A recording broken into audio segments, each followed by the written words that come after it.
Today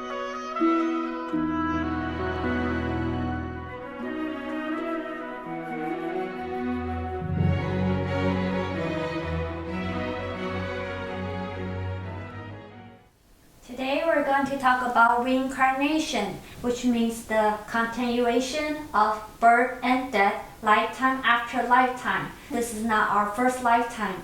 We've been reincarnated millions of times. Today we're going to understand reincarnation as discussed in the Shraddhamma Sutra. Reincarnation, according to the sutra, has three kinds of continuity. The first one is the continuity of the world. 2 is the continuity of living beings. 3 is the continuity of karmic retribution. Let's first look at the continuity of the world. How does the world come about? First, we have the original enlightened mind. Unfortunately, it becomes agitated and it started having movement. Then it becomes the alaya consciousness, the mind that has rising and ceasing.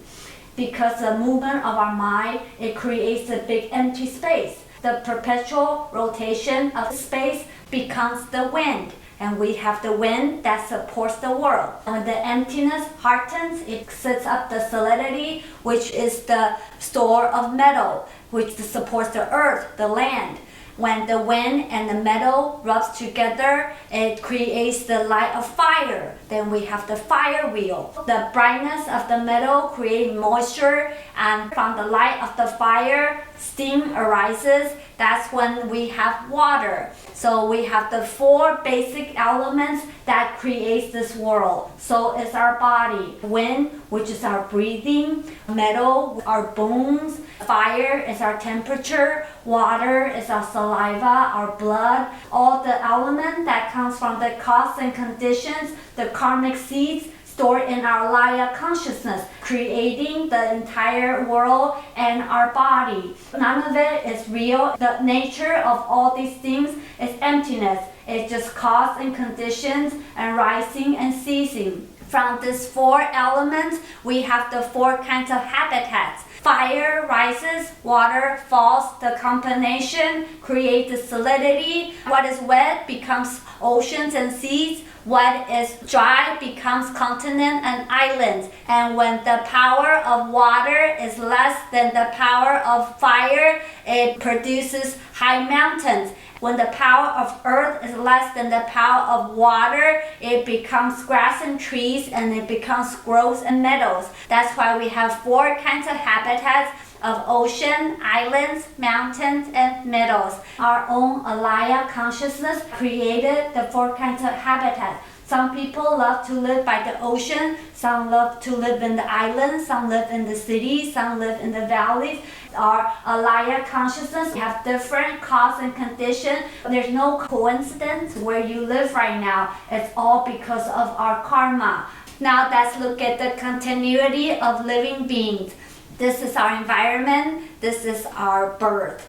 There are 4 kinds of birth. So the first one is egg-born. 2 is womb-born. 3 is moisture-born. 4 is transformation body. The egg-born come from thoughts. If we have a lot of wandering thoughts, we're likely to become an egg-born, such as feathered vertebrates, chicken, birds. It's all coming out of thoughts. The thoughts of our mind create life and death. It's all because of our Laya consciousness. That's why we try to meditate, quiet our mind so it has less wandering thoughts and it doesn't create so much life and death. Then we have the womb-born, which are mammals. That's due to emotions. If we have a lot of emotions of happiness, sadness, anger, greed, we are likely to become a mammal. This mammal needs 4 kinds of conditions: a mother, a father, individual's karma, and warmth. Then we have life. Then we have the moisture-born, which is like insects, like mosquitoes. They arise from union, the union of sunlight and moisture that creates the moisture-born. Lastly is a transformation body that occurs through separation. So the opposite of moisture is from union. This is from separation. You are separated from the old body to become the new transformation body. Just like butterflies, they need to leave the old caterpillar body to become a butterfly.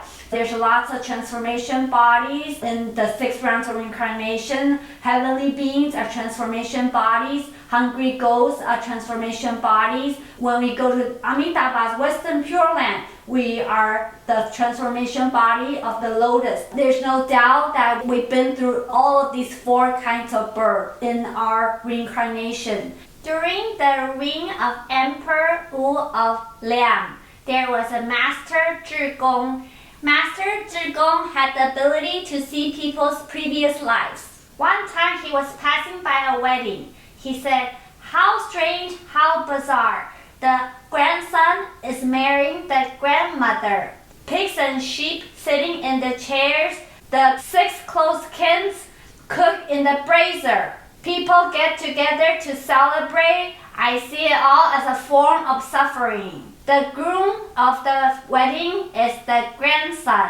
The bride is the grandmother, because when the grandmother passed away, the person she loves the most is her grandson. That's why she reincarnated as a woman and marries her grandson. The pigs and sheep were eaten by this family before, but now they are sitting on the chair as guests of the family. The 6 close kin that ate the pigs and sheep before, now they are cooked as dishes to be served on the table. People see it as a celebration. Master Zhigong sees it all as a form of suffering and sees the truth about reincarnation. So we've been reincarnated as all these living beings before in our prior lifetimes. 3. Continuity of karmic retribution. It says in the sutra, "You owe me a life, I have to repay my debt to you.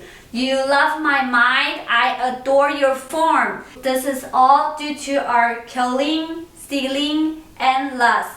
You owe me a life. You eat me, I eat you. So you owe me a life, I owe you a life. We keep eating each other and keep coming back to kill each other. So that's reincarnation, basically to pay back debt. I have to repay my debt to you.